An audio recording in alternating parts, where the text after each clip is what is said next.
Yeah, we're live. Okay. So, hello everyone, and in today's video we're going to be taking a look at a game of Wilhelm Steinitz, the first official world champion. So I hope you find this as interesting as I do. So Steinitz was basically the one who started modern chess, like chess as we know it. Before you had the more tactical players that all they cared about was combinations, basically, such as Anderson, and then Steinitz brought to the world of chess a bit more of that positional understanding, expanding on concepts such as the importance of the center. For instance, he wrote like the principles of positional chess, and he was also a very prolific writer. Precisely, like he had some, I don't know if it was a newspaper or some kind of publication. I don't remember if it was a magazine or what, where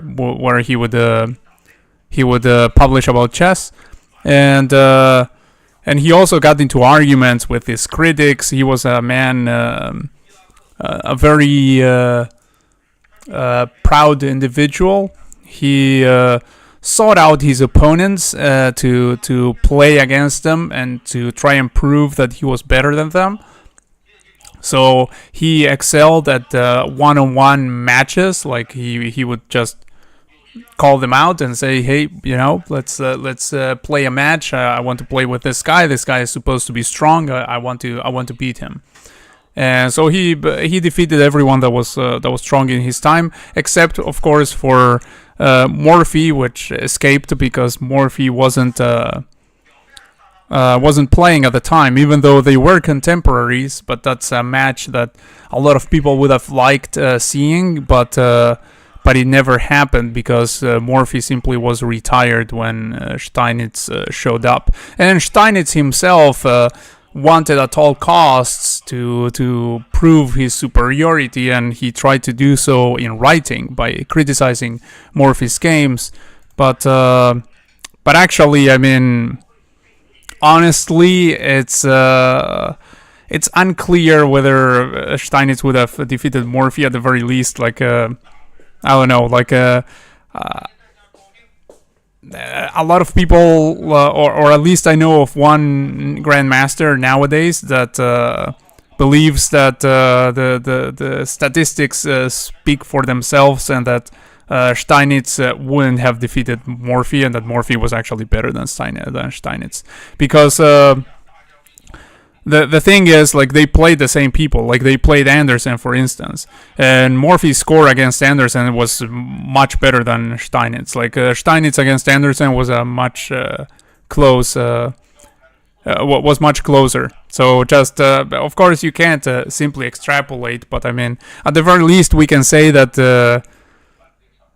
that nobody can come and say that Steinitz would have defeated Morphy. I mean, that would be crazy. Like, I mean, at the very least, it's something that we actually don't know what would have happened, but potentially Morphy was better.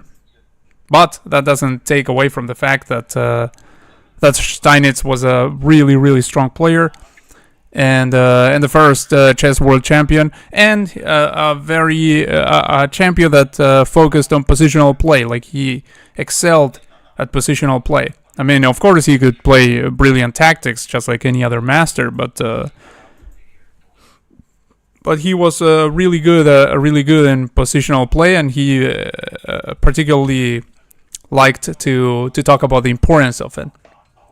So now, this match, what we're going to see is a game between Zukertort with white pieces versus Steinitz. Zukertort was someone that got to play a match with him. Actually, I don't remember exactly where he was from. Zukertort, let me check. So, it says here By 1871, Steinitz enemies in London had reached the stage where they imported a foreign player, Zukertort, to dethrone him.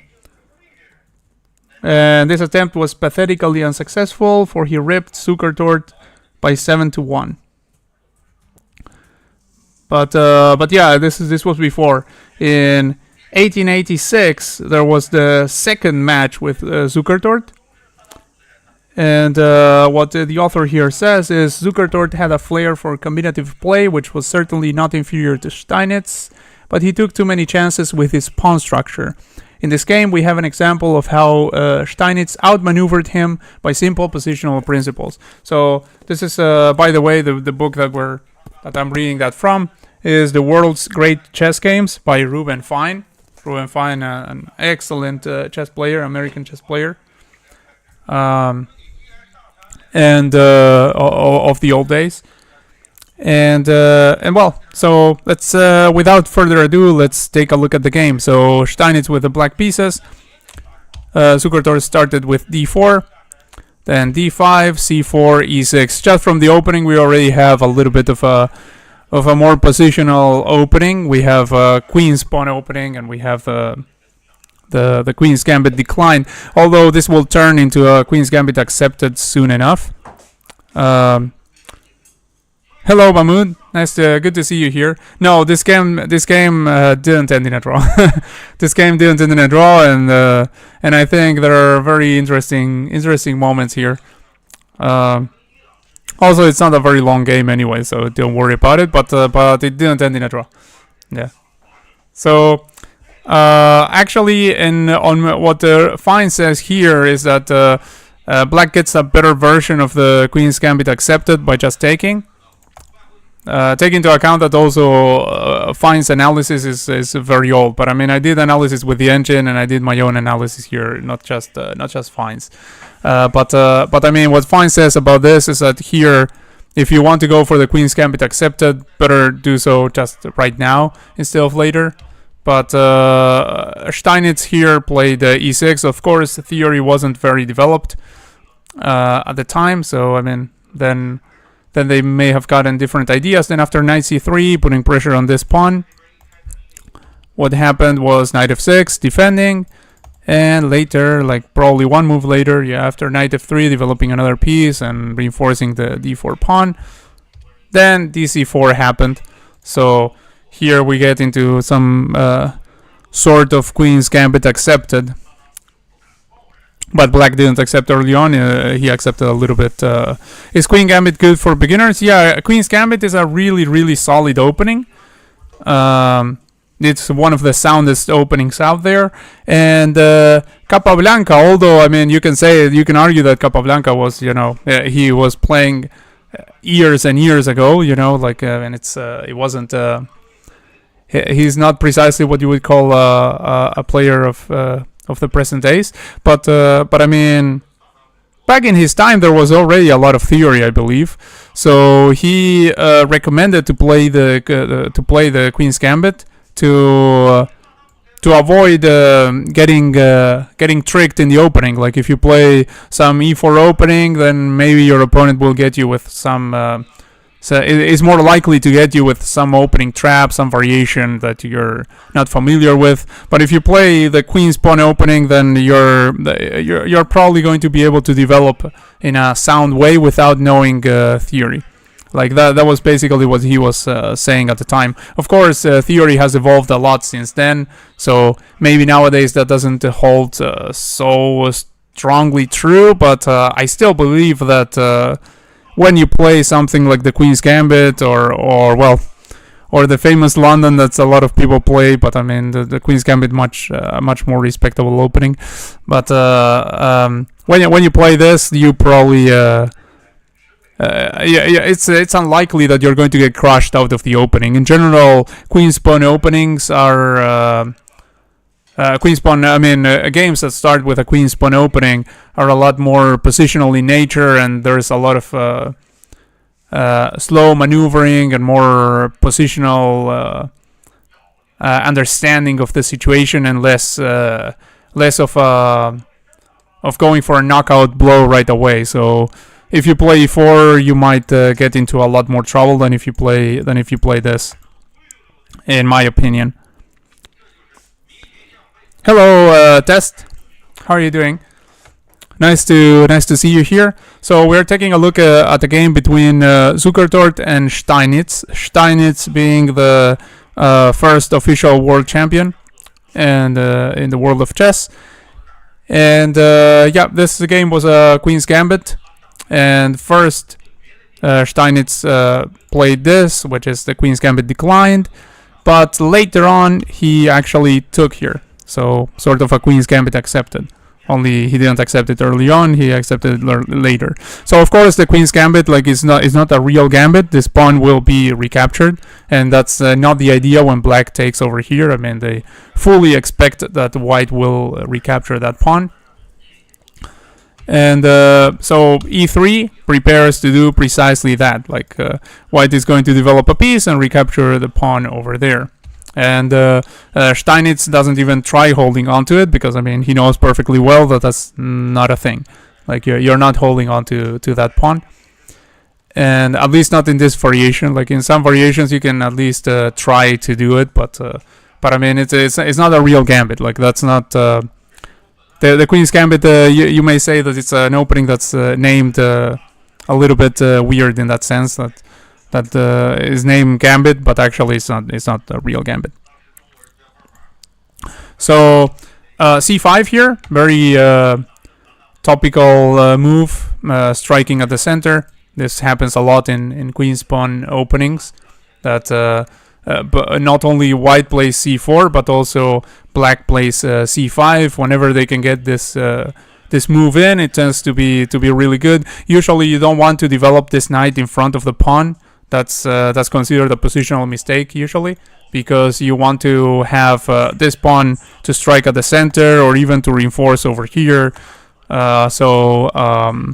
So in general, you either want to play c5 and then knight c6 or c6 and knight d7, something like that. But you don't want to end up with this knight in front of the pawn in most situations in a Queen's Pawn opening. So c5 right away. Now Black can play it, and they can recapture over here. White captures this pawn. Then Black takes in the middle. And okay, let me see what I wrote down here. Okay, so yeah. Like if White recaptures with a piece, with a knight or with a queen over here, then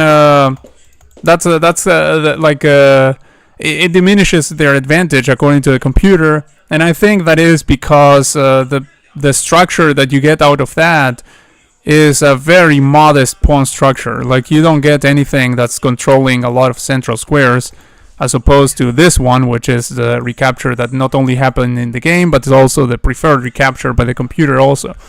So that's in case you're wondering why would someone recapture this way, because this leaves them with an isolated pawn. Now, this leads me to the second thing. About en passant. Yeah, I can answer you. Yeah, you can feel free to ask me a question about en passant.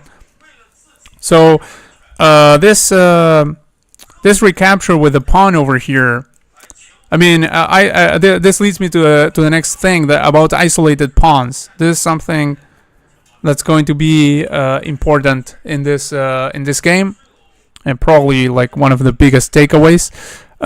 Isolated pawns are not really necessarily bad. When you have an isolated D pawn like this one in the middle of the board, this is a very classic imbalance in a position.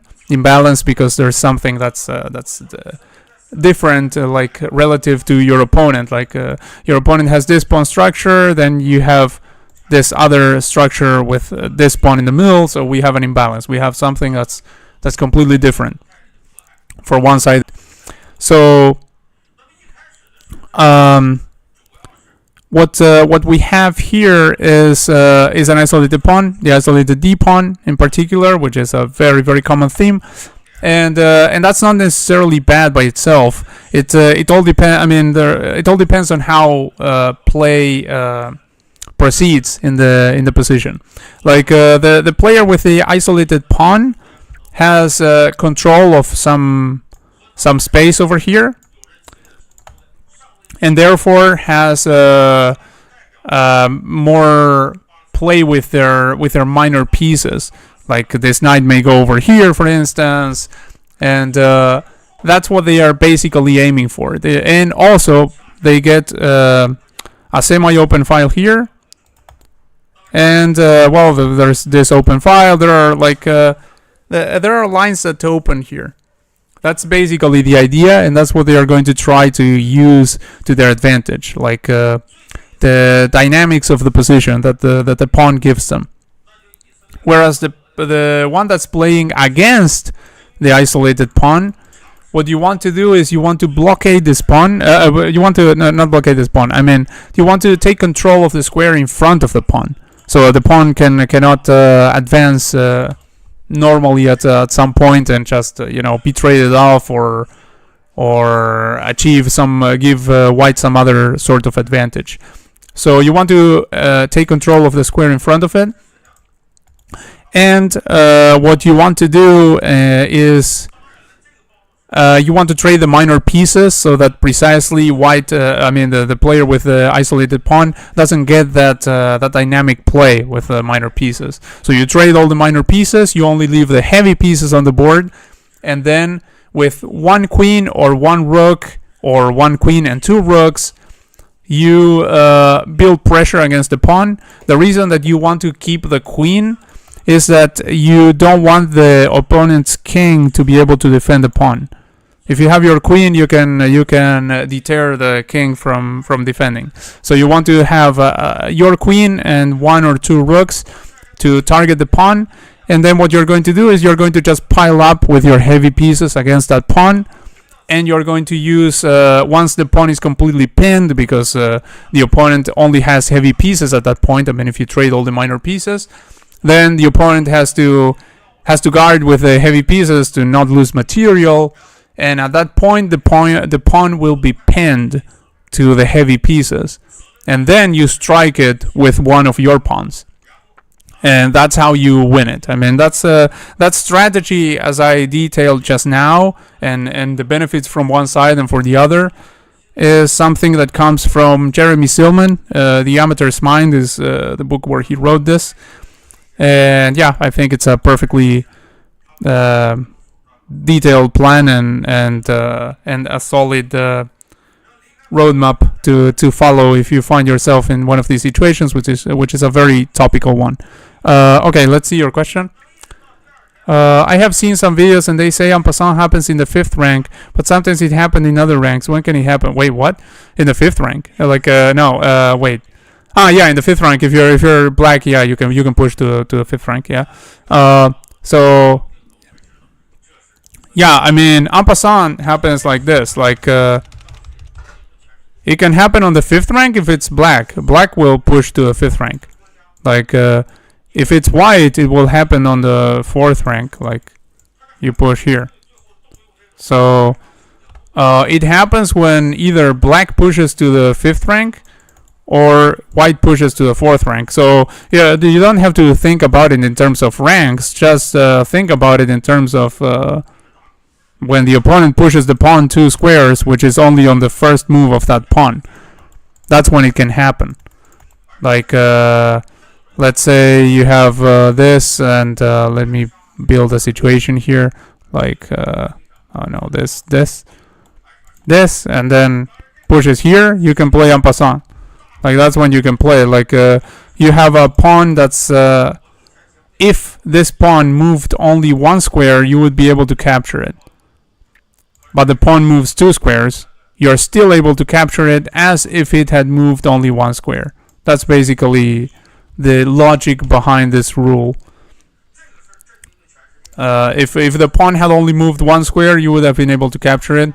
The pawn moves 2 squares, he doesn't escape, you can still capture it on the same square as if it had moved once. Now, notice this is a little bit more of a subtlety, that let's say you go, they go here, you go here, and then you go there, for instance, and then they push two squares, you can't en passant. Like, this is something that sometimes confuses players.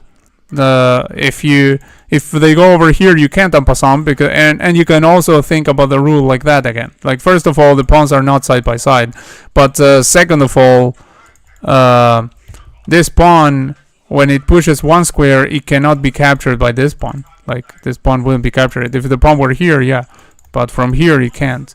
So once it pushes two squares, we are not in the scenario where if it had pushed once, it could have been captured. So there's no en passant. So, I don't know, that's basically all that needs to be known, I think, about en passant.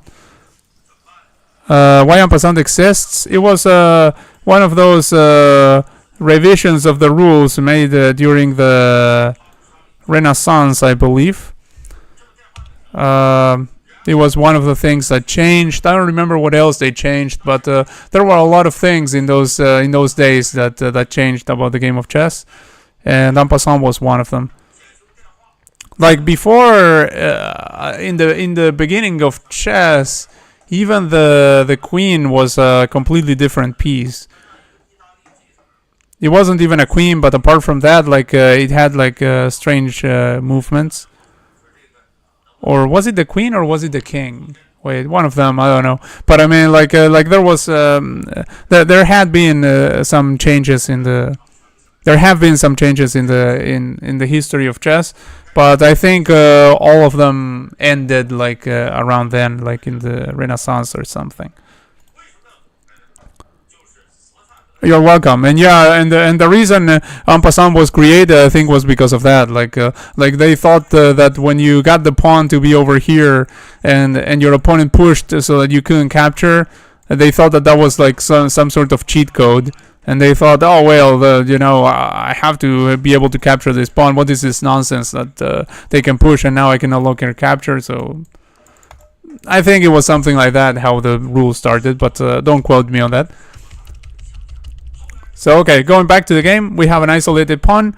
So idea, white wants to play for dynamics, and black would like to trade all the minor pieces so that white doesn't get any of the fun, and then pile up on this pawn to win it in an endgame. Let me see if I'm missing something from what I wrote here.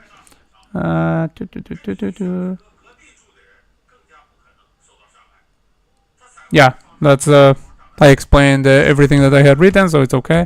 I mean, I wasn't reading it; I was just remembering it. But I had to check my note to make sure that it was okay. So okay, so develops a piece and prepares to castle.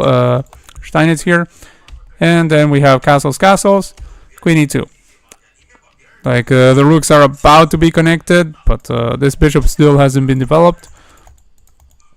So queen e2 gets played. Then we have knight b7. Now the knight wants to go from here to b6, hitting this bishop, and also this goes with the theme of what I told you, like play against the IQP, like isolated queen's pawn. That's what they call an IQP sometimes. So when the knight goes over here, it's controlling which square? It's controlling d5. So it's controlling the weak square in front of the pawn. I told you that it was very important to keep control of that square if you're playing against the IQP. So black is about to achieve that with a tempo on the bishop, like by hitting the bishop. The bishop is defended, but in general you don't want to trade a bishop for a knight.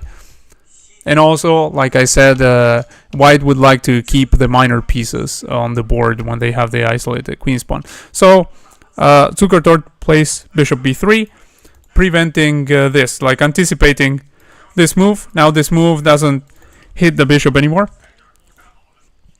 That's a very common thing to do also, and in master games it happens all the time that the players are anticipating their opponent's ideas. Like when they see that their opponent has an idea, well, I mean, how can I best anticipate it or prevent it or whatever. Chess invented in China. I'm not sure. Like, I mean, I think usually they say that the Western chess, I think they say was invented in India probably. but I don't think there's even much certainty on that. I'm not sure if people really know it for a fact, but I think I think the idea is that it was invented in India. Obviously, it wasn't like the same as how we know it, and like the bishop wasn't a bishop; it was actually an elephant, and the rules were quite different. But I think it was created in India. In China, they have a different kind of chess. So they have their own type of chess, which is a different game. I haven't played it, but I know it exists, and it's a different game. So knight b6, bishop f4. So white develops the bishop to an active square. As you can see, the engine doesn't like this move too much. The reason for that is that this bishop will get hit by a knight immediately. So knight bd5, it blockades the isolated pawn. Like this pawn is now without any advance. And this is another theme when you're playing against an isolated pawn. Like if you put a knight in front of it, knights are really good blockaders. Why are they good blockaders? Because knights can still exert a lot of influence from while being in front of a pawn. Other pieces, long-range pieces, they don't work so well as blockaders because they lose their normal powers. But a knight stands really strong even when it's right in front of a pawn. So they are really good blockaders. And so this is a useful move by itself, that the knight is going to the middle and blockading the pawn. But in this case, since the bishop moved over here, it comes with a tempo on the bishop, which is undefended. So I believe that's probably the reason why moving this bishop over here is labeled as a mistake by the computer, because now the bishop will have to move again. Like instead of that, the computer wanted like bishop g5. It considered a better developing move for this bishop. And after this, the computer still wants bishop g5, a typical thing from the computer. Like if you don't play the right development move with a piece, sometimes it tells you, well, I think you should just correct yourself and play the right one. But in the game, bishop g3 was played. So this move is a natural one, but a little bit passive perhaps. That's probably why the computer wants bishop g5 over here, more active move. It could have gone, the game could have gone bishop instead, bishop g5, h6, and now bishop h4, and the bishop stands over here with some influence. And of course, you don't want to push like g5, for instance. Usually, you don't want to push the pawns in front of your king. I mean, there are exceptions, but usually you don't want to weaken the structure around your castled king. So in the game, bishop g3 happened. And after that, queen a5 was played by Steinitz. The top move here after this, and where the computer thinks that black will have an advantage, is by playing b6 and preparing to fianchetto this bishop. Like the computer wants to fianchetto, which makes a lot of sense, because if you look at this, like this pawn is blocking this bishop. So this bishop doesn't have really much life on another diagonal, and this bishop tends to be considered a problematic piece in Queen's Gambit openings. Like in the Queen's Gambit declined, in Queen's Gambit openings, no, in the Queen's Gambit declined in particular. So when you play this move e6 early on, like it happened in this game, that they played e6, like at this point, like c4 and then e6. This is the Queen's Gambit decline. Later they accepted over here, but this pawn was still here. So this tends to be a problematic piece because you're blocking it over here. So it needs to find some other form of development. And in this case, that could have been developed by going b6 here and then fianchettoing. Like that's basically what the computer wants here for a slight edge for black. Instead, in the game, this move was played, queen a5. Instead of going for more development, Steinitz goes for this, which comes with some pressure on this point already. Like, I mean, immediate threat is to obviously capture here twice, but white can actually even ignore the threat. Like there are some lines where they can. After this, can you show us a game between Fischer and Petrosian that didn't end draw?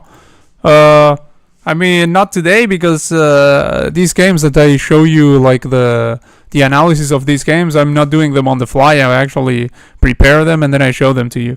So like this, as you can see, like sometimes I read my comments to make sure that I'm not missing anything from telling you. And yeah, I mean, I try to prepare them in some sort of way. I don't try to figure them out on the fly. But next time that I make a game about the master, I can bring a game about Fischer and Petrosian if that's what you want. Definitely can do that. So yeah. So this queen move over here is already putting pressure on that. So. But even white can even ignore that threat, actually, which was something that I analyzed here with the computer and I found interesting. So the assessment of this position, according to Steinitz, was that black had the better game because of the d4 what? Because of the d5 knight, yeah.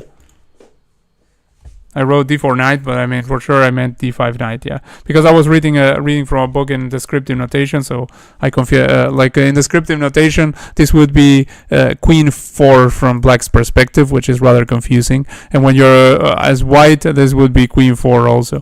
So it's so that's why I wrote d4 here. d5 knight, obviously this knight is on d5. So because of this knight, Steinitz thought that this position was better for black, and this is what Fine said in the book that I showed you before. And he also said that white can aim here for a vague attack, but that black's plans are much clearer. And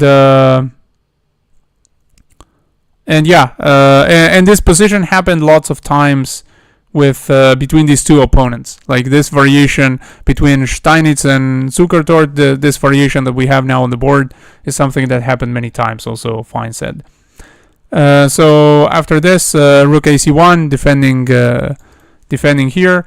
Now I have a couple of alternate variations that I analyzed a little bit with the computer. First of all, this is a top move. Like instead of adding a defender here, just trading, which might look a little bit counterintuitive because you're allowing another knight to go over there, and then going knight e5.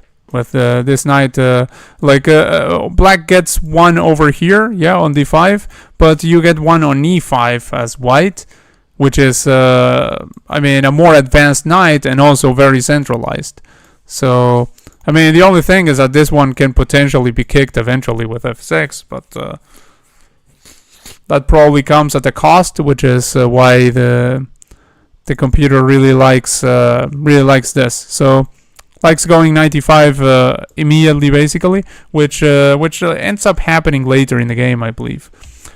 But I mean, at this point, the computer thinks that if black does that, white does this, they actually are the ones who have an edge here. Then another thing that I found. Whoop! Sorry about that. Spoiler. So then another thing that I found interesting was what happened if black here played 95 directly. White, sorry. 95 directly is considered inaccurate, I mean, a little bit, but I mean, white has equality here, so actually they have enough compensation. That's interesting. Like after this, and this, rook ad1, and white's pieces are pretty powerful. Like has a nice set of pieces with good development. Black still hasn't even developed this last minor piece, so apparently white has just enough compensation for the pawn, and this would actually be playable, which I found quite interesting. Now in the game they just defended the knight by bringing the rook to the open file, which seems like a very, very natural move. Yeah, on Fischer Friday, exactly. Yeah. On Fischer Friday I can bring Fischer Petrosian, but today's game also doesn't end in a draw. Like today's game is not a draw. Yeah, you will see it's a decisive game for sure. This is the 9th game of the match between Steinitz and Zukertort. The second match between them. So okay, this defends c3, and now the move in the game was bishop d7, developing the bishop. And again, I believe the computer wanted fianchetto over here. Yeah, the computer wanted to again b6 and fianchetto, and considers that that's the best course of action. In the game, bishop d7 was played, which is of course also okay. And after that, developing the last minor piece and connecting the rooks. Then now comes knight e5, centralizing the knight, and also keeping an eye on this bishop. Now, white is already threatening to win a piece here by tactics. I believe. Like, I mean, this actually, the fact that the white is about to win a piece here by tactics doesn't come from engine analysis. That's just my observation of the position. So I could be wrong, but I believe I'm right on that. Like, when I was analyzing this, I saw a combination here that looks quite interesting. Like, I mean, if black didn't do anything about it in the game, they did something about it. But you see, like, this is what I see in this position. May you see a match of mine against a guy called Osama. I think I have made my first brilliant move, but I cannot review it. Yeah, for sure. Do you mind that we do that after I finish analyzing this one? So that I don't jump all around the place, and I finish analyzing this one, and then we take a look at your game if you want. Actually, I remember that you go to bed earlier, so let me take a look at your game, and then we continue with this. Let me see. Wait. Let me open another tab here, and let me see. So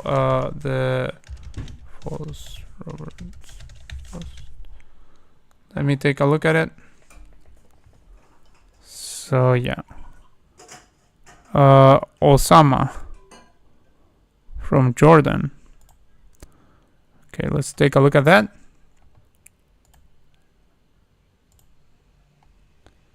And no brilliance, but you have 2 greats.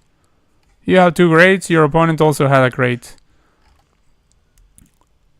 So yeah, here actually wait, I will switch to the. Do I have like a?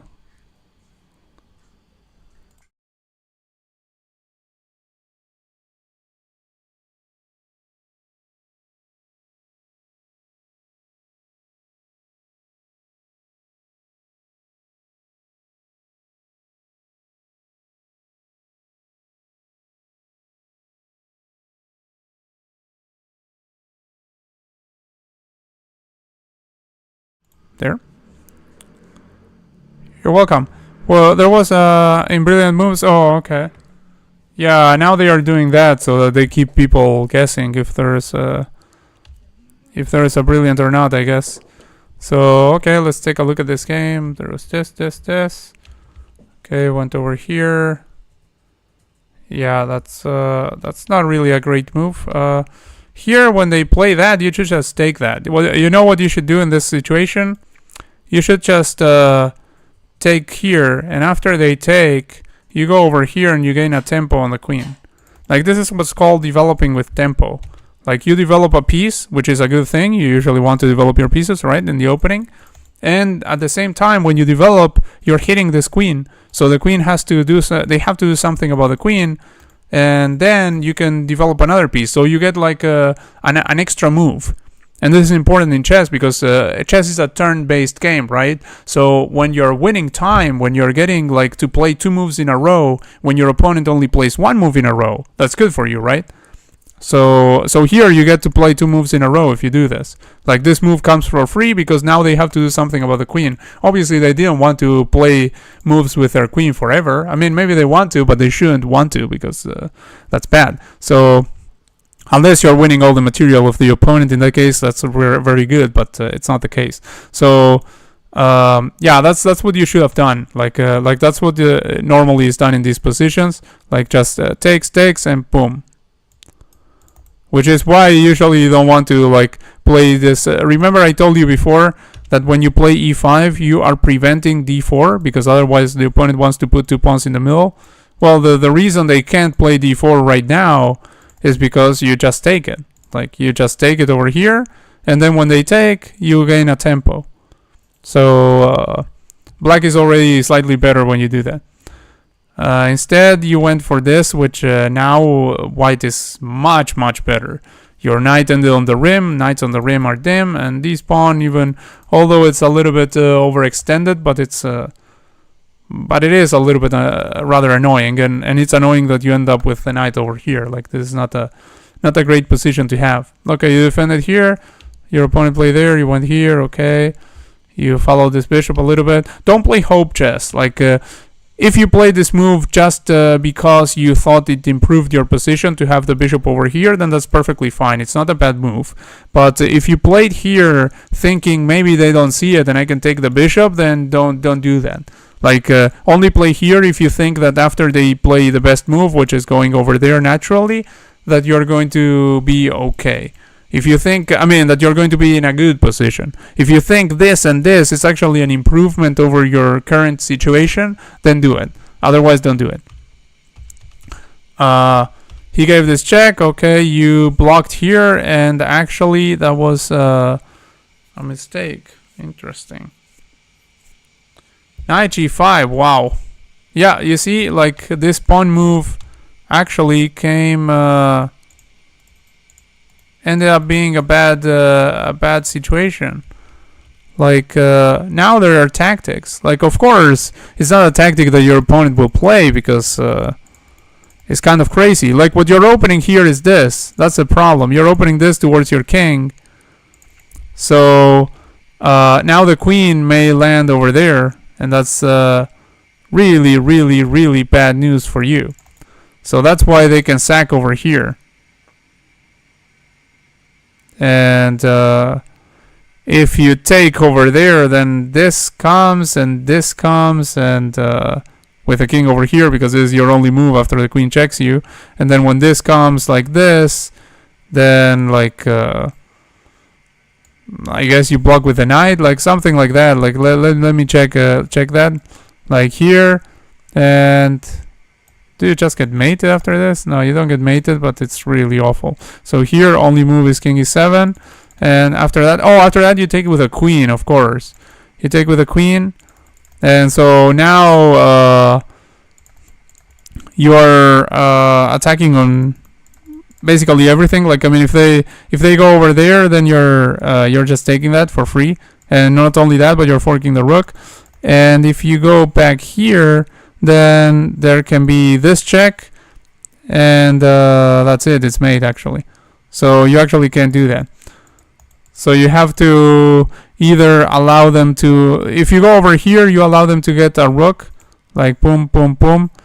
It's not just a rook. It's a rook for a rook and 2 pawns for a knight, but and also but this is also going to fall. Potentially. Oh no, because you take over here. Yeah, I don't know. It's really complicated, but you're getting crushed. You're absolutely getting crushed here. So this comes all from having played this g5 earlier. Now you had to be extremely accurate, and here you had to play king f7, which is a ridiculous move to find. Like obviously in this position I would have done the same thing you did. I would have done this, and then if my opponent were sharp enough, they would have found this, and I would have been completely dead lost.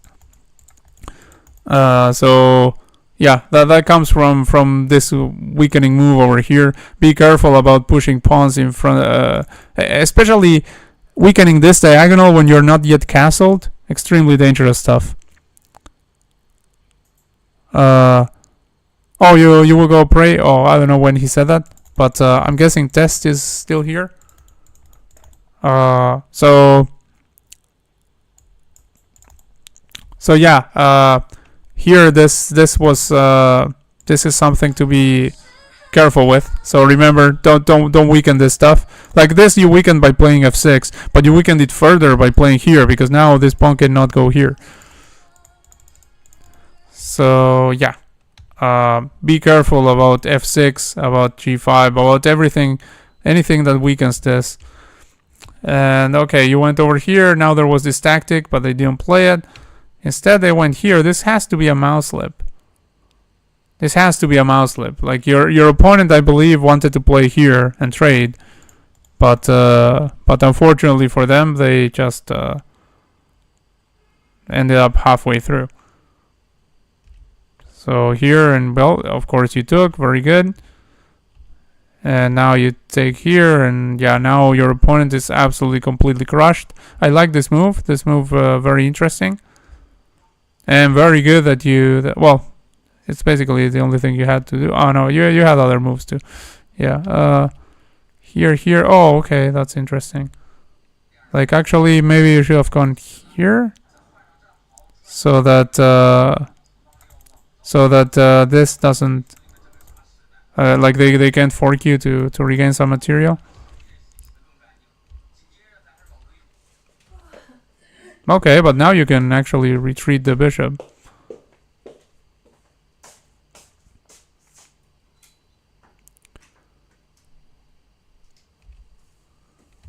He took here. Actually, this was a top engine move, incredibly enough. Which I'm not exactly sure why it is a top engine move. Like, what happens after this? So, like, I would have thought that here the top move would be something like this, defending the bishop and keeping it. But apparently not. Oh no, because then they're going to go here and, like... Okay, interesting. Like, here you play the top move, probably by accident, but you play the top move. Like this was actually better. I'm pretty sure. I mean, correct me if I'm wrong, but I'm pretty sure that you didn't see that this was doubly under attack. But yeah, this was actually the way to go, because otherwise the queen could go to h3 and this could spell trouble with the discovery. That was basically the point of playing this move instead. Now here, oh, you played over there. Like now you're getting forked over here, and yeah, black gets a piece back with queen h3. Be very careful. Like pretty much any retreat with a bishop, I think, would have been fine. Like bishop e4, for instance. But this, careful with that. I think I told you before, loose pieces drop off. This is a loose piece. Like if you play bishop e4, it's at least guarded by the king. I mean, the king is like is literally the worst defender that you can have on something, but at least it's something. And yeah. And other than that, this piece would be a loose piece like anywhere, honestly. But retreating it pretty much anywhere would at least make it defendable in the future. But when you go over here, when are you going to defend it and how? Like, well, you can push this pawn, I guess. But yeah, I mean, you could push this pawn if there weren't an immediate tactic that wins it. In this case, there is an immediate tactic that wins it. Your opponent missed it. Like, they should have gone here, check. And then if you try blocking like this, the queen just simply takes it. Or the rook, preparing a discovery, which is also nasty. So yeah, your opponent missed it. You finally retreated the bishop again, probably because you were trying to attack this. Be careful about one move attacks, but in this case it so happens that you're also saving your bishop. You went there, and again queen h3 comes with a lot of power here. Yeah, because after queen h3, the problem is, like, if you try to block with this pawn, this is covered by the knight, so actually the queen still lands there, and it gets nasty. And if you don't do that after this, then you have to go over here to this rank, And then the queen lands over there with check. And yeah, there's queen, knight, rook, causing you a lot of trouble. So yeah, I mean that would be unpleasant. White at the very least gets a draw there. Like, I mean, the computer thinks it's a draw, but I think in practice, if you mess it up, you might end up even losing. So yeah, not really good. Of course, it's a super complicated position, like very chaotic.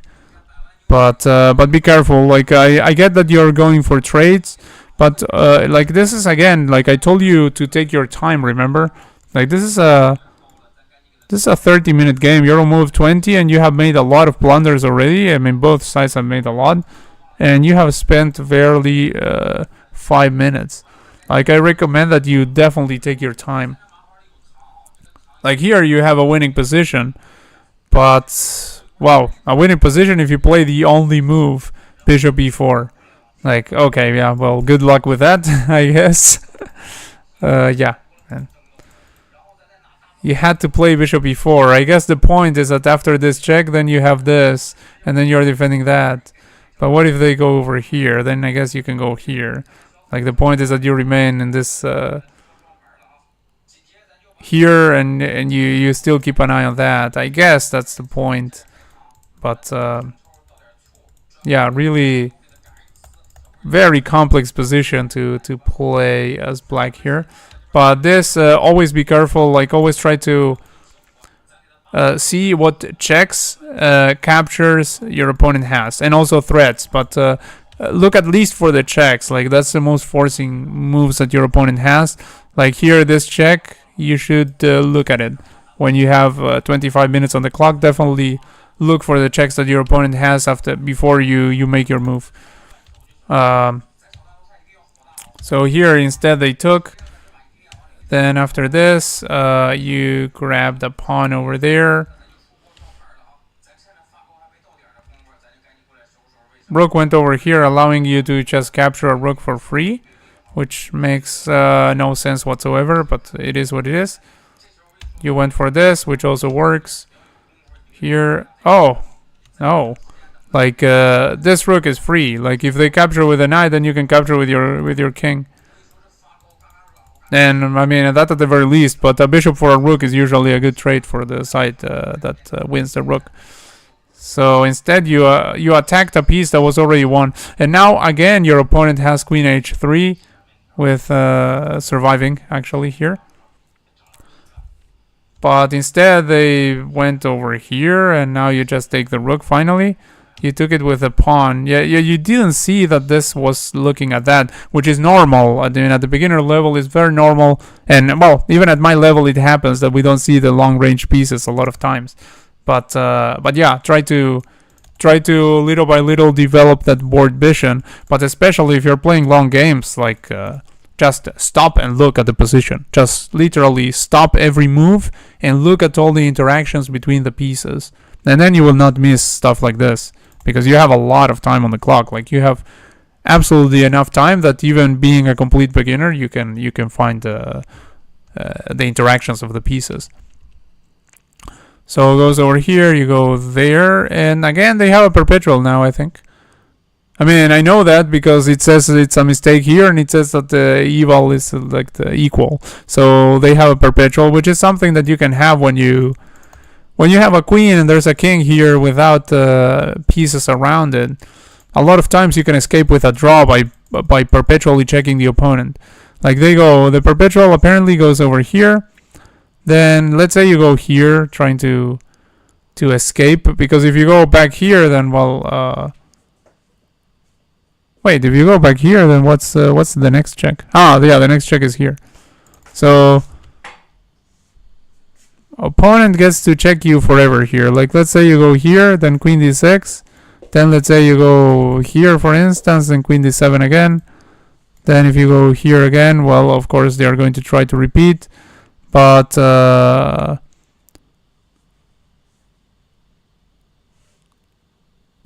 let's say you go here, then they can go here, right?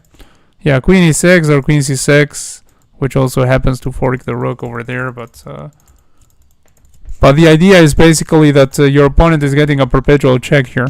Like, they are checking you forever with a queen, which is interesting. It happens a lot. I have escaped with draws in games this way too.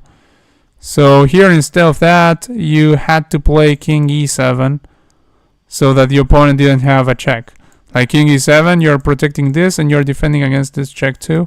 So there are no checks that your opponent can play. Oh wait, yeah, they have this, but they don't have it because you're protecting with the bishop. But you didn't see when the rook was here, so if you go over here and you get checked and you think that this bishop is not looking there, then you might get mated. Yeah, it's but yeah, you had to go king e7, and they don't have this because of your bishop, fortunately. But yeah, here, oh, they did play this. King g6? Oh, okay, they messed up over there. They had to go over here and check, protected by the knight. And probably a hard thing to see considering they're at the beginner level. But they had to go over here, protected by the knight. And then the king has to go like here, for instance, or here, and the perpetual continues. Queen d6 is what happened, and yeah, your opponent thought that they were just capturing a pawn and that was enough, and obviously they're getting absolutely swarmed here and devastated. You went here. The rook is protected by the knight. I hope you saw that when you did this. Took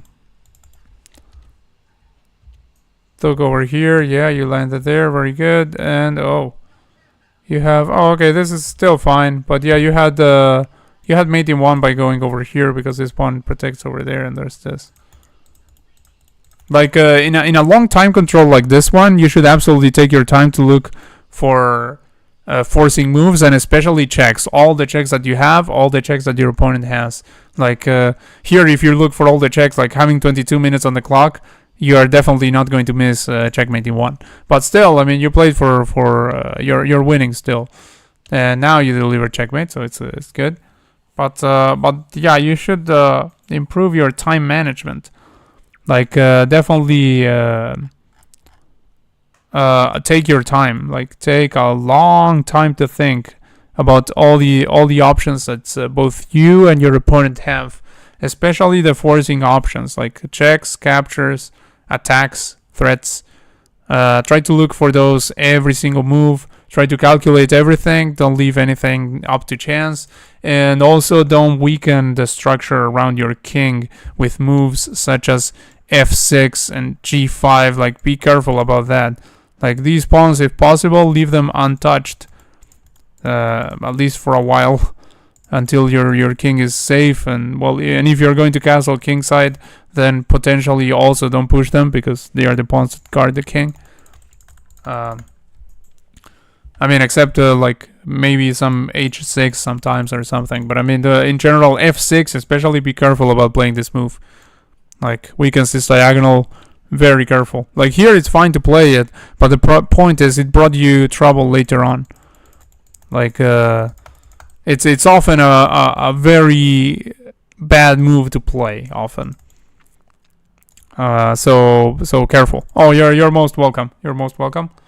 And okay, now let's return to the game we were looking at of Steinitz versus Zukertort. I mean, Zukertort versus Steinitz, I should say, because Steinitz has the black pieces. We always name first the player that's with the white pieces. So okay, they centralized the knight over there, and here in this position, I believe that I'm pretty sure that white is threatening to win material already. And black has to defend against it. Now, why is he threatening to win material? Because this knight is defended by this knight and this pawn, right? Two defenders. So, two attackers over here.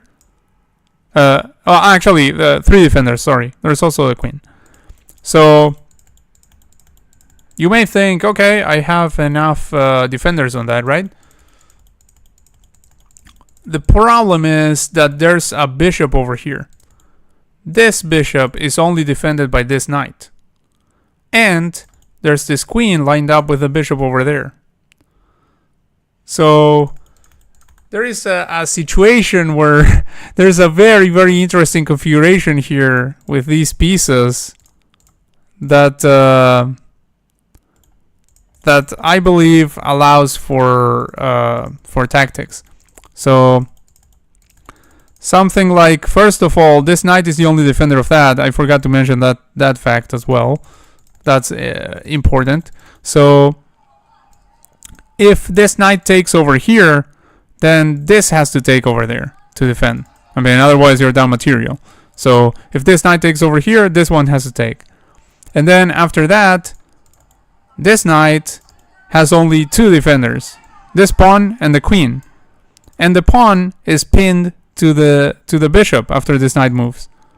So actually the only defender is the queen, which means that after you take with knight or bishop, then that's it. It's a free piece. So so I think white is threatening to win material by that. Like, I mean, let's corroborate if that's the case. Like, the way you corroborate if that's the case is by playing a move that doesn't do anything to the position. Like, this one does very little. So yeah, I'm correct. Like, playing a stupid move such as this one would be a complete blunder, because knight takes over here. Then let's say knight takes, because you don't want to be down a piece. And then after that, this takes over here. I mean, you can take either way. You can take with a knight or you can take with a bishop. But you take and nothing can recapture over there, because if this recaptures, then you take this one over there. And if this recaptures, then congratulations, you just lost queen black. So, yeah, that's why this move was played here, defending against the tactic that would win material. Oh, by the way, I didn't look at that when I looked at the sequence where we're capturing over here. What happens if they capture over there is something that I didn't mention. This one comes with check. So if this happens, you can take over here with check, and after, let's say, the bishop captures, then you recapture over there, and that's it. You're winning this bishop over here for free. So that's what would have happened if they went over here. First you take over there, then bishop takes, then boom, and you're up a piece. So this is why knowing tactics is very, very important in chess. Like, everything is covered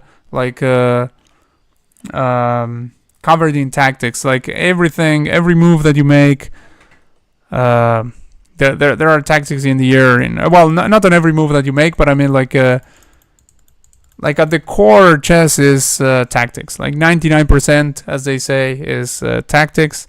Or you could think about 100% even of chess being tactics, with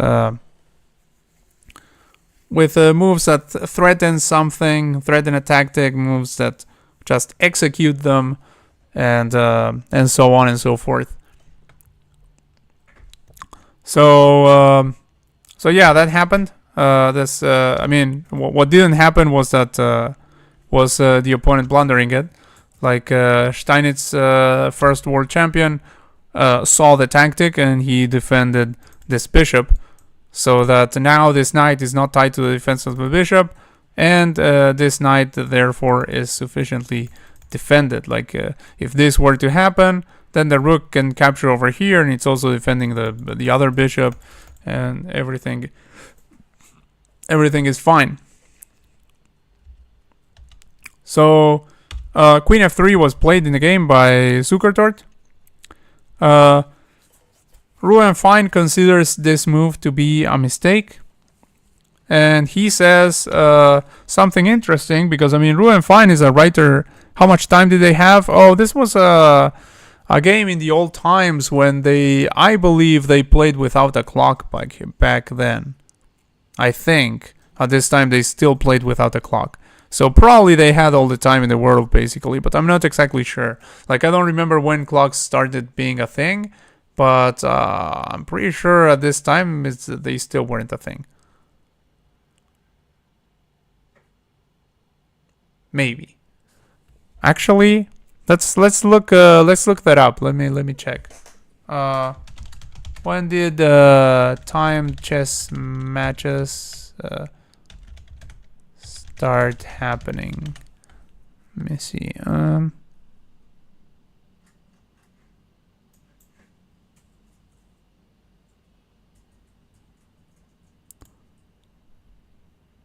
Oh, okay. So yeah, actually, I mean, I don't know how accurate this is. This is like some quick Google search.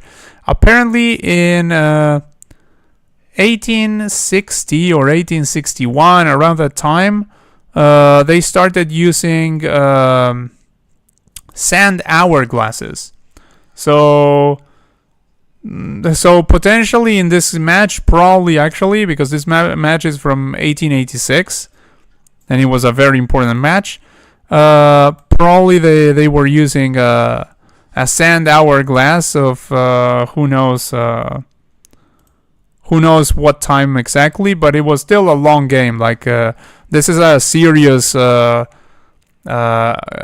game from a match. In fact, I don't remember if this was already considered a world championship match. It might have been. I'm not sure. This is but this is a very serious match that they played, and yeah, like they were obviously playing a long like time control. Like, I mean, they were playing classical at that time. I don't believe they even talked about it like classical, because there probably was only classical. I don't believe they played any blitz whatsoever at that time. So or rapid or anything of the like. So for sure it was a very, very long game. But it was probably timed. They didn't. I don't think they had all the time in the world. So rook fd8 was played, defending from this. Computer slightly prefers bringing this other rook over here, but rook fd8 also fine. Queen f3. So queen f3. Yeah, what I was going to say is that Fine calls this a mistake, and it's interesting that Fine was a writer a long time ago, like like way long before engines. Like Fine was an active player before Fischer. I mean, he met Fischer personally, but I mean, Fine was already retired when Fischer was getting started with chess. But Fine here says that this is a mistake, and he talks about the two moves that he considers in this position that White should play, and they happen to be the top two engine moves here, with a big advantage White, like f4, the pawn push, and bishop h4.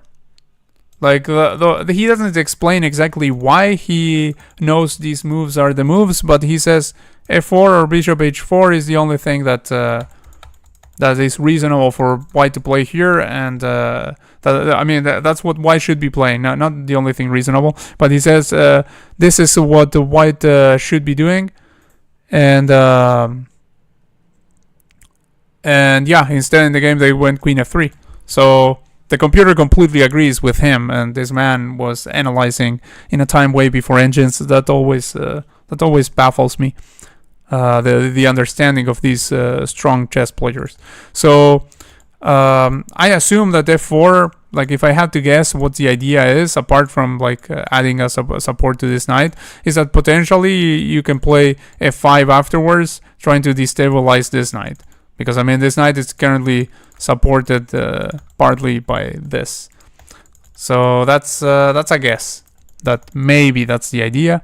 Otherwise, maybe just reinforcing the knight over here. Bishop h4, of course, would also like bring some activity to this bishop, which would then be like laser beaming across some stuff over there. So queen f3 happened, and then bishop e8. So the bishop here gets out of the way of this rook.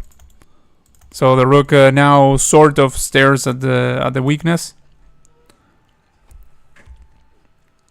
And rook f e1 was played by white, and then rook a c8. Like both players are bringing their rooks to good files. This rook now is on the open file. This rook on a semi-open file. Semi-open because there are only pawns of the opposite color in that file, which also gives a lot of activity to the rooks of the opponent, obviously. And this also the same. Like, because if you are standing on a file where there are pawns of your own, like you can't. What are you going to do about it? Like, unless at some point you capture or they capture you, the rooks are just staring at the pawn. Like, well, if it's an endgame, you might want to put your rook behind a pawn. Actually, I mean, if it's a passed pawn, but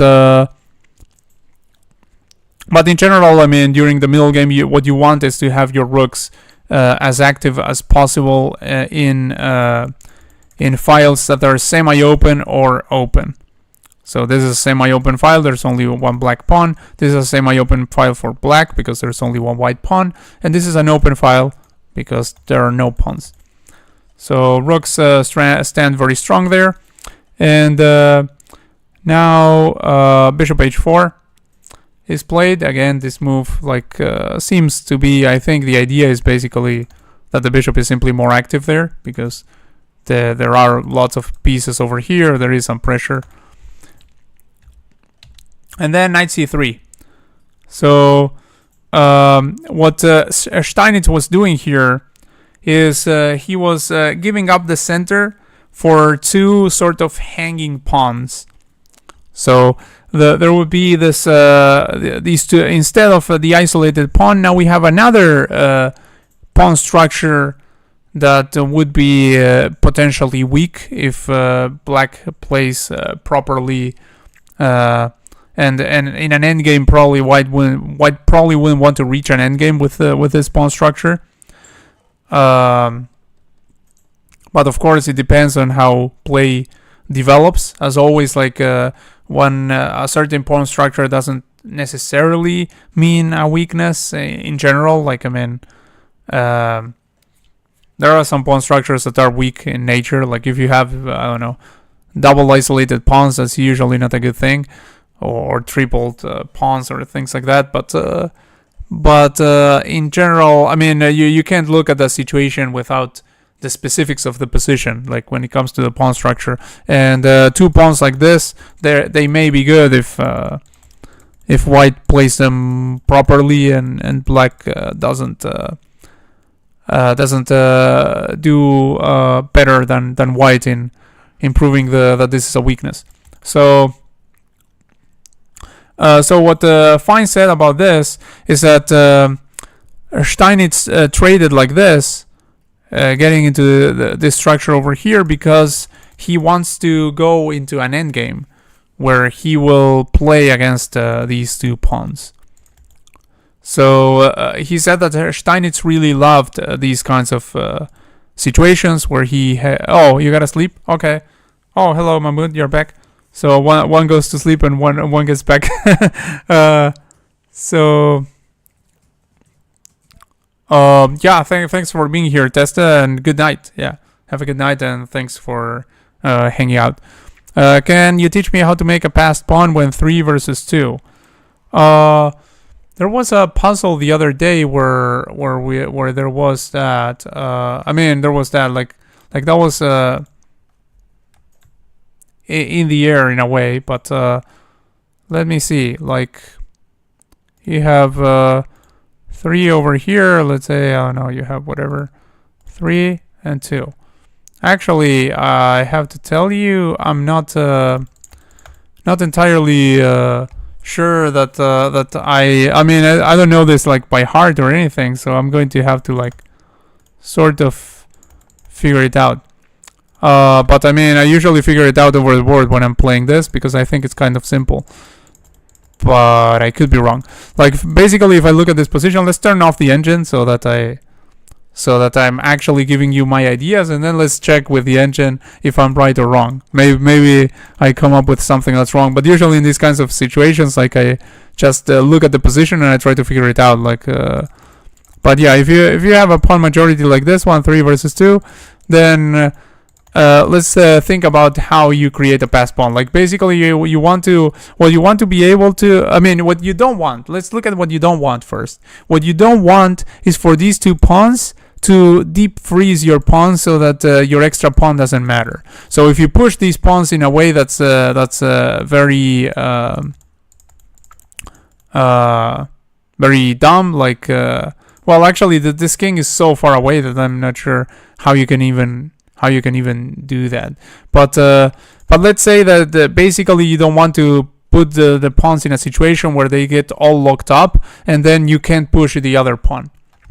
So that's what you don't want to happen. Like, let me see how that could happen exactly. Like, let's say we make some random pawn move, then they, I don't know, move the skin over here and you move over here, and then let's say they I don't know, they move wherever. Like, they move here, they don't even come for your pawn. So let's make it simple.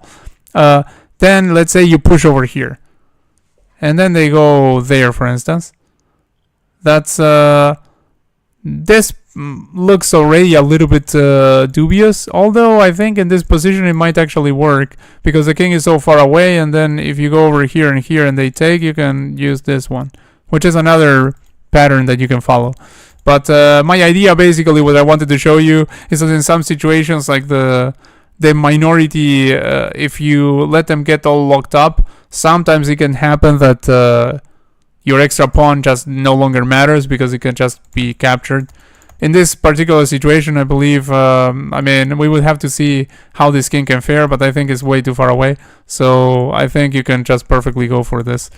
But yeah, I mean, you have to be careful not to, like, basically what you have to be careful is not to push in a way that allows your opponent to just freeze your pawn majority with their minority. So try not to get them all locked up. So let's say you play some pawn move like this one, for instance, over here, and then we want to go like here and here. This is the situation. Like, okay, here we have the situation. Like, they go over here. Oops, we messed up. Like, if we go over here, they take over there, and they are the ones that are promoting. And if we go over here, they also take, and like there's a minority here, but our pawn majority no longer matters. So that's the situation that we have to avoid, basically. So here, if you want to push these pawns, you can't. You definitely can't start by going here. You would have to start like with any of the others, I think. Like, you can start like with this one. And if they push over here, well, I'm not sure if you can even push over there. Let's see, yeah. King is over there, then here, yeah.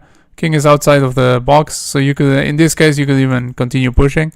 But if you couldn't push, like after this and this, then you could just simply take, and go over here, and then you would actually have a passed pawn. Like, you go here, if they go here, you take, and then you go over there, and if they take, you take, and you have your passed pawn over there.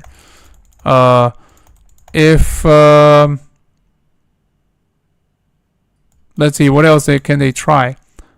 Like, if they try like over here, well, of course, you again have this, and in this case, they can't lock you up, because if they try to do this to keep everything as locked as possible, you go here.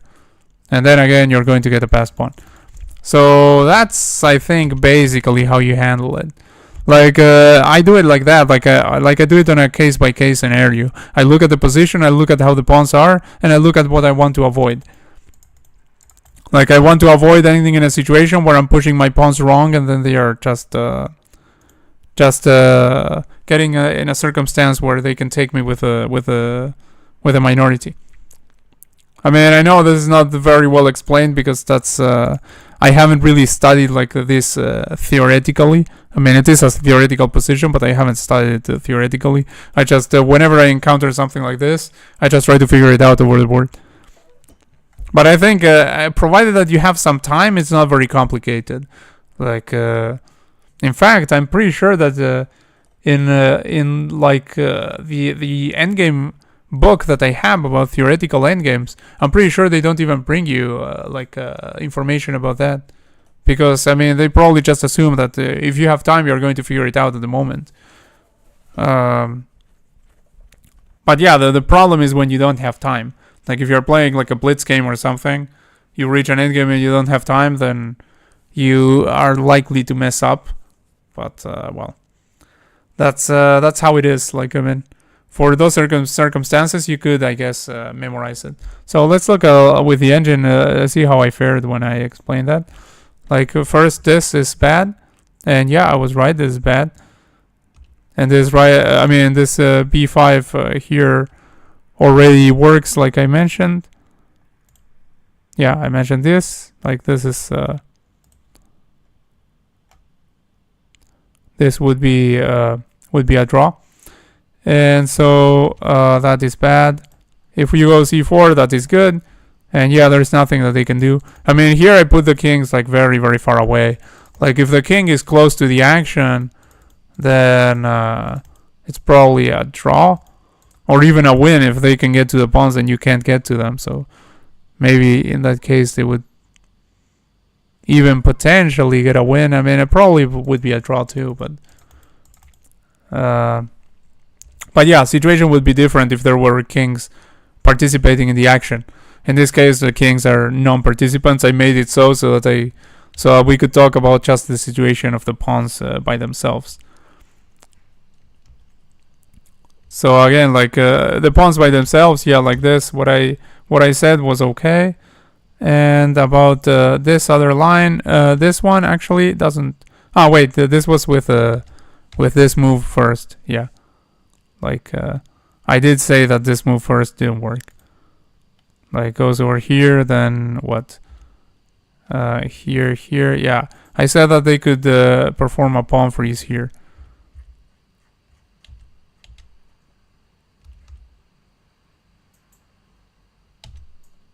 Yeah, but actually, here I also said that in this particular scenario, we can actually sack this one and promote. So, there was that. But before that, like, oh yeah, around there was around here they can still like come with the king. Yeah, I precisely moved the king over here just to show you. I remember saying that just to show you the situation where it's just a pawn.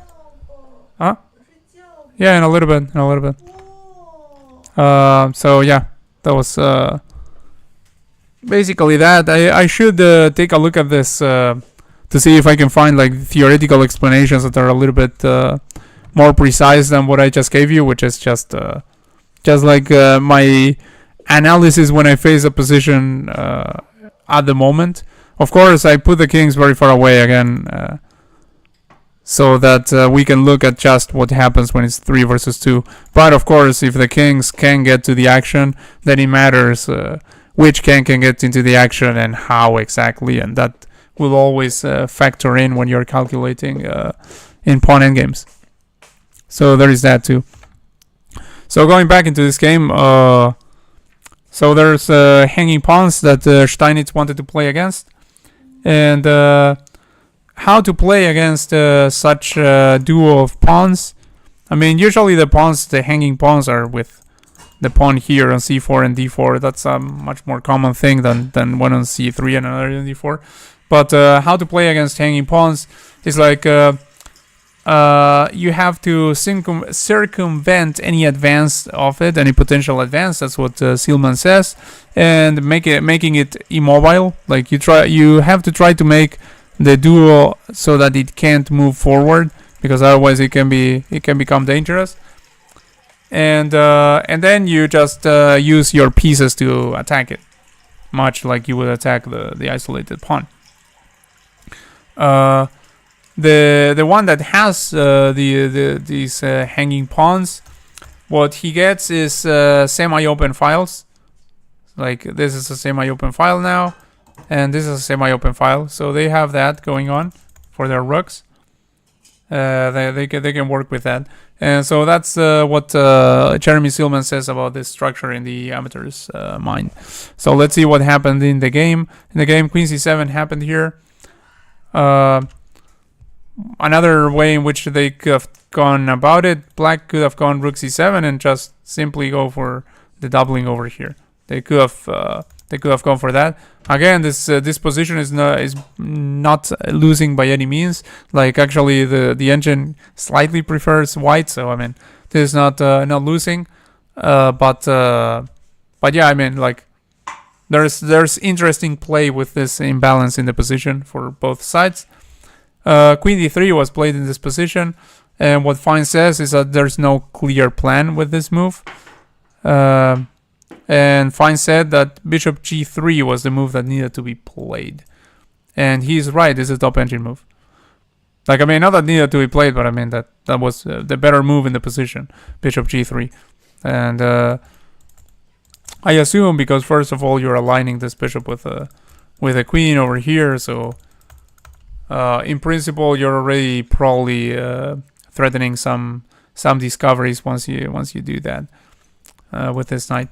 So queen d3 was played, and then knight to d5, centralizing the knight once more. And what's the well, actually not centralizing that, sorry. I mean, it is centralizing the knight, but the idea is another. This discovers visibility of the bishops, apart from adding an attacker over here. So the plan of Steinitz, according to Fine, is a very clear plan. Unlike White's, what Steinitz wants to do is he wants to trade pieces, and he wants to go into an endgame where the hanging pawns will be indefensible. So won't be able to defend these pawns, White, if they go into an endgame. So that's exactly what Steinitz is aiming for. So, okay, now there's visibility between the bishops, going for trades. They get traded off. And bishop d5. This was, according to Fine, a grave positional blunder. He said about this move that in his time, like this was also a long time from us now, he said in his time no master would, of the caliber of Zukertort in his time, he said no contemporary of Fine would make this blunder. I mean, at that level. I mean, this position, what he called a positional blunder. So yeah, the bishop gets traded here. Rook takes. Notice how if Steinitz's plan was to get into an endgame, he's getting exactly that. I mean, everything is getting traded off, and the pawns will be weaker if all these pieces fly off the board. Like, now there's only one minor piece for White, which is that knight. And by the way, rook d5, I mean, is the only way to recapture over here. If you try to recapture with the pawn, then this runs into some interesting discovery tactic with knight c6, which is discovering the attack of the rook on the queen. And then after, let's say, actually, I think the top move is just taking the rook. That just tells you how bad this is, sort of. Well, I mean, they get a rook and a knight for the queen, so, well, understandable. But yeah, I mean, this would be completely losing. If the queen tries to move away, then there's this, forking the king and the rook, and yeah, white would win material. So that's why they have to take with a rook. But of course, taking with a rook, apart from being the only safe capture, is also a good move. I mean, this rook can even go over here and pressure that, for instance. So it is, apart from being necessary, it is also a good move. So White plays c4, hitting this rook, and now we do have the more traditional hanging pawns on c4 and d4. Like, this is much more common than the pawn on c3 here. And rook dd8 happened. when I wrote this, I didn't check that I was writing what I wanted to write. Okay, saving the rook. So yeah, the rook obviously has to retreat because it's getting hit by the pawn. Another way of going about it would have been to go over here, already putting some pressure there. And if queen goes over here, defending the pawn and hitting the rook, then black could have defended the rook like this.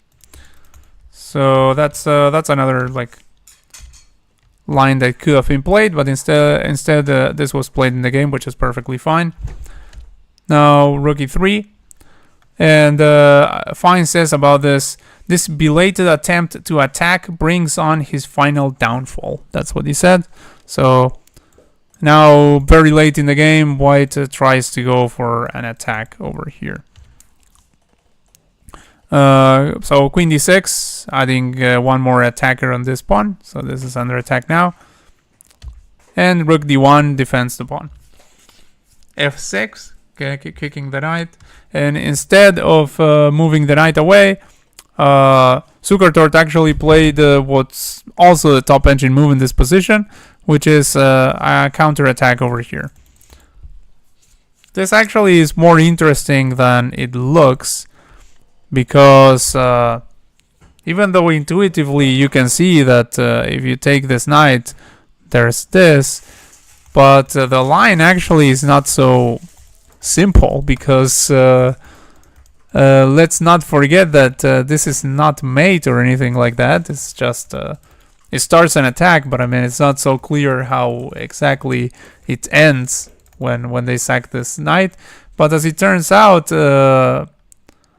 taking the knight is really horrendous, and the line would be this that I analyzed here with the computer. Goes over here. Obviously there's only one move at this point, because if they go over here, then this is just mating 3 with a rook coming over there. The king has to move to this square. Then this happens. Then there's only one move, bishop blocks and mate. So that would happen. Therefore, after this, king has to go to f8. I mean, this didn't happen in the game, by the way. I'm just analyzing a line that I found interesting in case they made the mistake of taking the knight. Rook f3 again. Then let's say bishop f7, for instance. Actually, it's the only thing they can play, because if they go over here, this transposes to what we just looked at, taking over here and then mating. So it will be mating 2. So they would have to play bishop f7. And after this, then the queen is putting pressure on this bishop and threatening mate. And rook c7 defending the bishop. Then c5. Like this is an only move. You have to play this move hitting the queen. That's the way to proceed. And then after queen goes over here to d5, then queen h8 check. King goes over there. Queen h4 again. And this is again an only move. Like maybe some people here would, try something like, oh, let's capture the pawn and pin over here. Yeah, that doesn't work. Like this is the only move in the position to maintain the draw. And then after king e8, then queen h8, again only move. Goes over here. Check again. And let's say black, instead of repeating moves, because if they go back here, then you go again here and then you repeat the position and that's it. Like it's a draw by repetition. If you go over here with g5, for instance, trying not to repeat, and then they take over here, they can also take this one, but this is considered slightly less accurate. Instead, this and this and this with a skewer, and white regains the piece. And yeah, like at this point the material would be equal, and like everything is fine for both sides. So because of all of that, black can't take the pawn. Like there's a forced draw if black decides to capture the knight. So they have to do something else, which they do in the game. They play h6, defending against all of that. And now the knight moves to safety, because, well, now that's That sequence is no longer there. And queen f4. Queen f4 infiltrating into white's turf and putting pressure on this knight, which is currently under attack. Now, notice that Steinitz obviously is not just thinking in one movers. He's not going here because this attacks the knight. He's going here because apart from that, this is a good move. Like the queen infiltration serves his plans, not just. And by the way, this queen move is also pinning this pawn to this queen over here. That's another factor that potentially something that factored in on this move. Now Zukertort moves the knight so that it doesn't get taken, and bishop a4 hits the rook over here. Fine gives an exclamation mark to this move, like it's a great move. What I see about it, because he doesn't explain why he considers it such a great move, is that not only does it hit this, but it also is restricting white's mobility in general. Because notice that this knight can't go over here because it is covered, can't go over there because that's covered, can't go over there because that's covered, can't go over there because there's a piece of their own. Same happens with this one. Therefore, this knight normally would have this square, and this one is now covered by the bishop. So, potentially, I think this restriction of the mobility of the pieces is the reason why this move is so good. But that's yeah, in a little bit. That's my idea, like of why the move is so good. Maybe I'm wrong, but I think it comes from that. From that fact. Now, rook f3 was played in the game, hitting the queen, and is again this concept of posing a threat instead of moving the piece that's under attack. Like this is under attack, instead of moving it to safety, white decides to first attack the queen. Actually, the computer prefers the computer prefers actually moving it to safety by going just simply here, which is the most natural move. Of course, the rook has to stay guarding that, so you need the queen and the rook guarding this, which is precisely the point of Steinitz going to this endgame, that he can actually put pressure on these pawns like he's doing.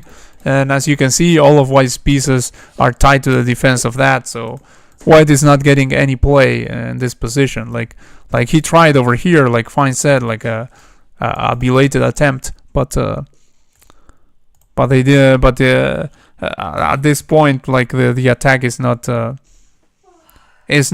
thing for white. So rook f3, and queen, of course, saving itself, going to d6. Then rook d2, saving this. And bishop c6 was played here, hitting this other rook. In fact, the computer here wants f5. Opa, well, sorry about that. Again, I went to the future. Let me go 1 second back. Okay, where are we? Here. Here we are. So instead of this, computer wanted this move. And I believe I understand the idea behind this move, looking at what happened. And I think the idea is actually quite complex. Like, I mean, not quite complex, but I mean, slightly more involved than it would seem. Let me see, because I wrote it down after analyzing it. So I think this move prepares bishop c6.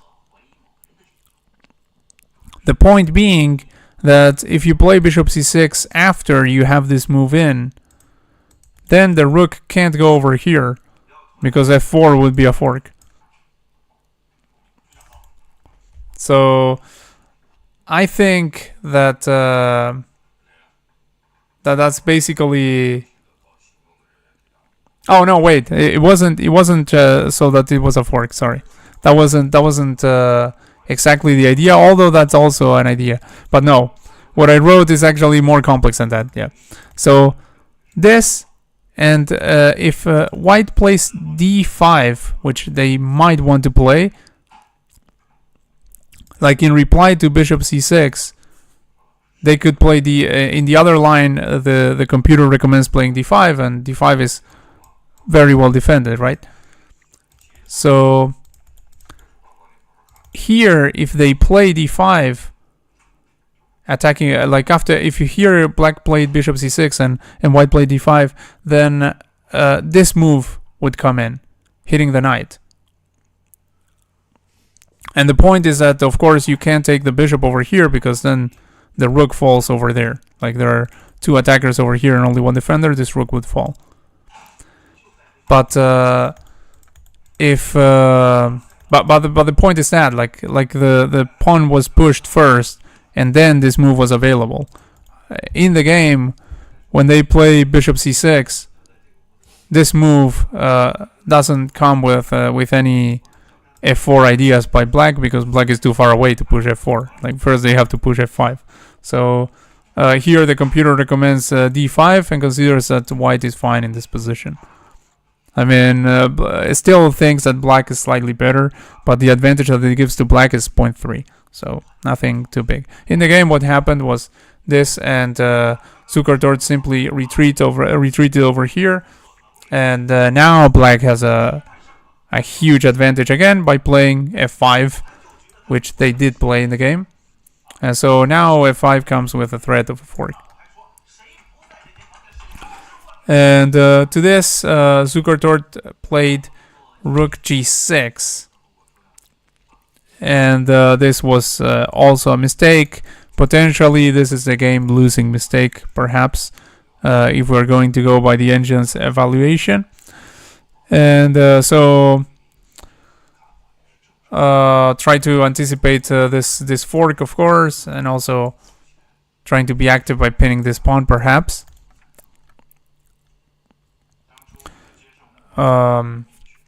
There are some other lines here that I analyzed, but I'm not going to go through them because we're about to end the stream and I want to take a look at the rest of the game.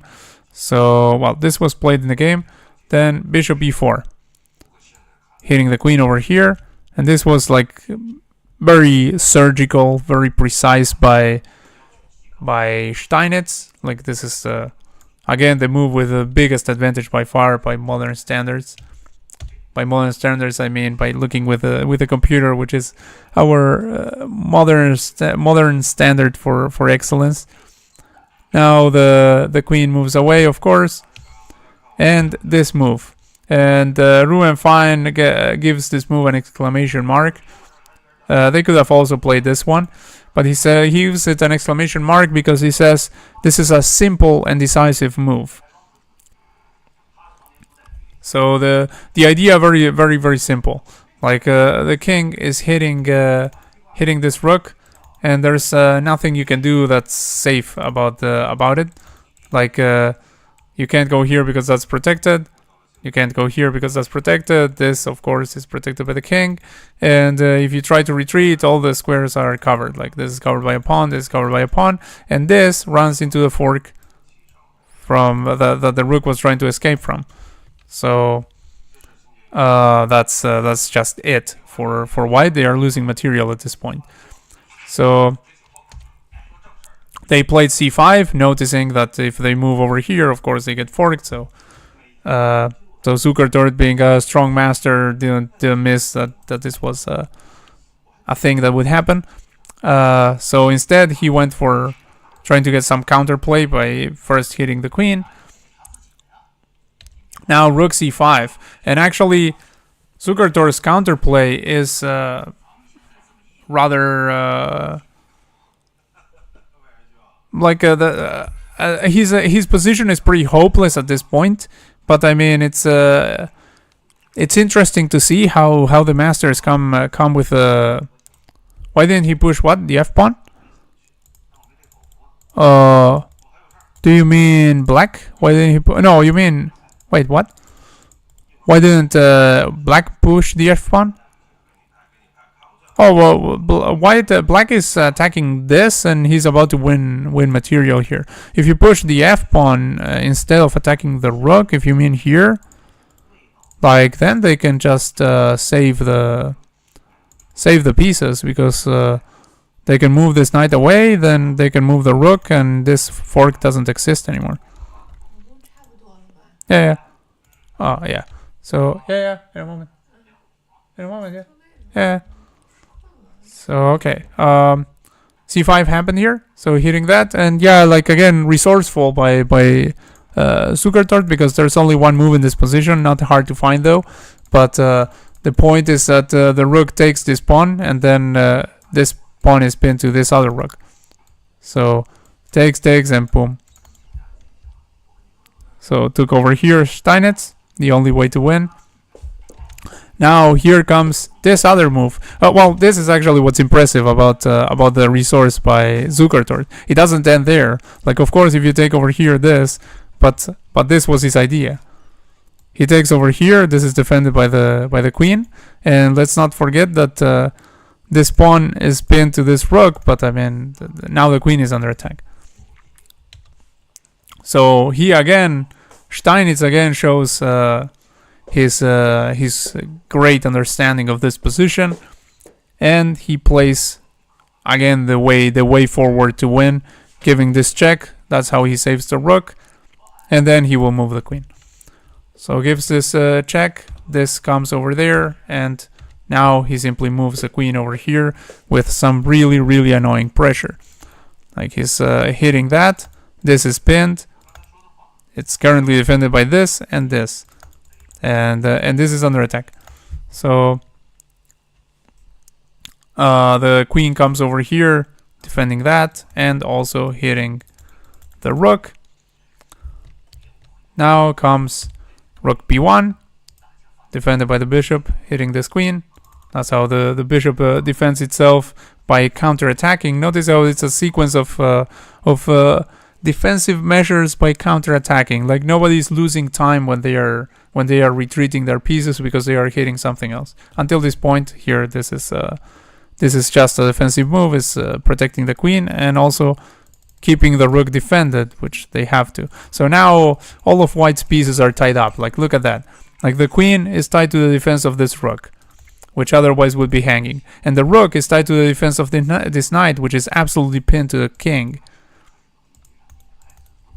So it's all the pieces tangled up. When you get that, the side that's all tangled up is the side that's bound to lose, obviously. And here, like black is just crushing. So rook c8 was played in this position. This was again surgical move. Like there were many moves to win, but this is the most crushing by far. The point being that if white were to take, there's a very huge issue in the fact that that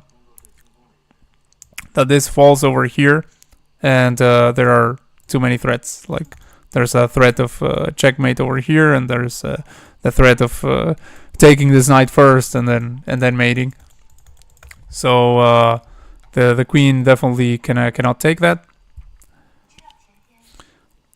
and rook e4 happened. So rook grabs this bishop and hits the opponent's queen in an attempt to try and trick them. Like one last trick that Zukertort tried, but Steinitz played the right move by taking the rook over here. Again, the queen can't take that because there's back rank checkmate. Like now the queen is not looking at that, but it's looking at back rank checkmate over here. So queen takes is still not a thing, and yeah, white simply can't defend against all of the threats. They're going to lose an insane amount of material, and later they're going to get mated. So that's how the game ended. That was the final position. Zukertort resigned. I hope that was enjoyable. It's getting super late here, so by the end of it, I was already rather sleepy. But I hope it still was interesting. Like I tried to annotate this game before the stream so that I make it as instructive as possible. Oh, hello Nassim. Thanks for being here and thanks for subscribing. Oh, thank you very much. You guys are the best for being here and supporting me. Thank you very much for hanging out. No, brilliant. Well, actually, I don't know if. Oh, yeah, the review didn't give any brilliance here, right? Let me see. No, it didn't give any brilliance. It gave three grades, but no brilliant. But still, like this game was played at 93.4% accuracy by Wilhelm Steinitz. We're talking about getting 93.4% accuracy in this kind of game, like not a very easy position to play or anything simple. And in 1886, imagine that, like long before you could even pull up, the engine to analyze a game and see what you did wrong. These guys were already getting this kind of accuracy. Like, I'm not showing the screen over here. Wait, where's the review thing?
Oh, sorry about that.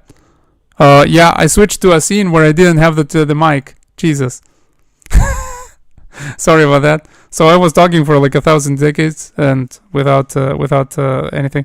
What I was saying was that these dudes were playing at such a high accuracy before engines, which always amazes me. But anyway, like the other thing I said was that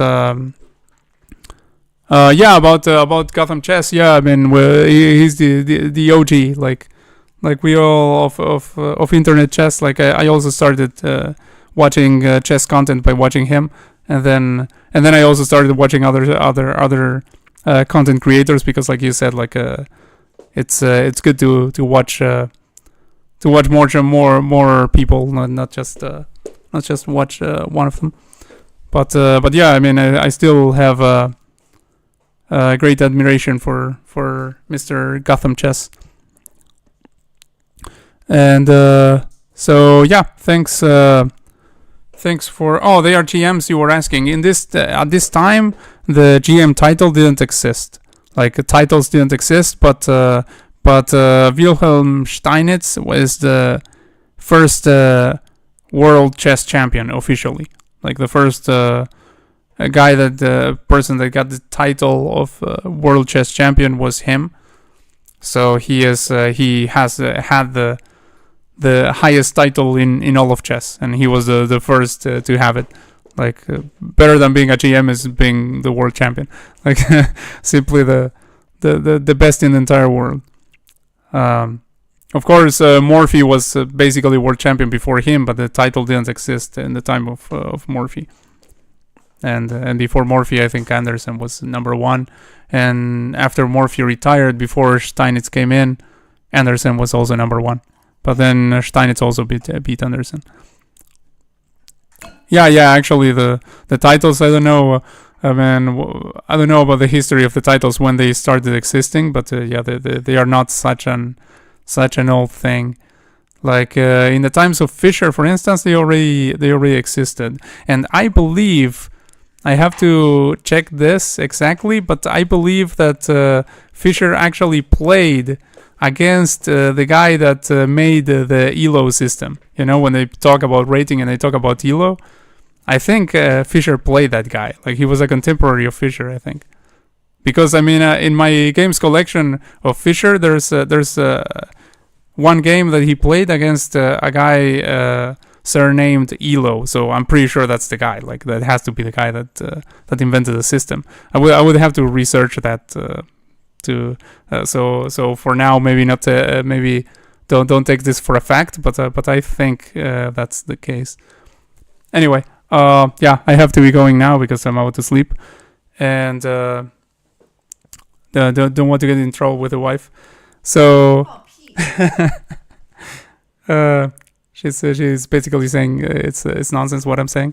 So thanks. Thank you guys for being here. Thank you very much, and I'll see you on the next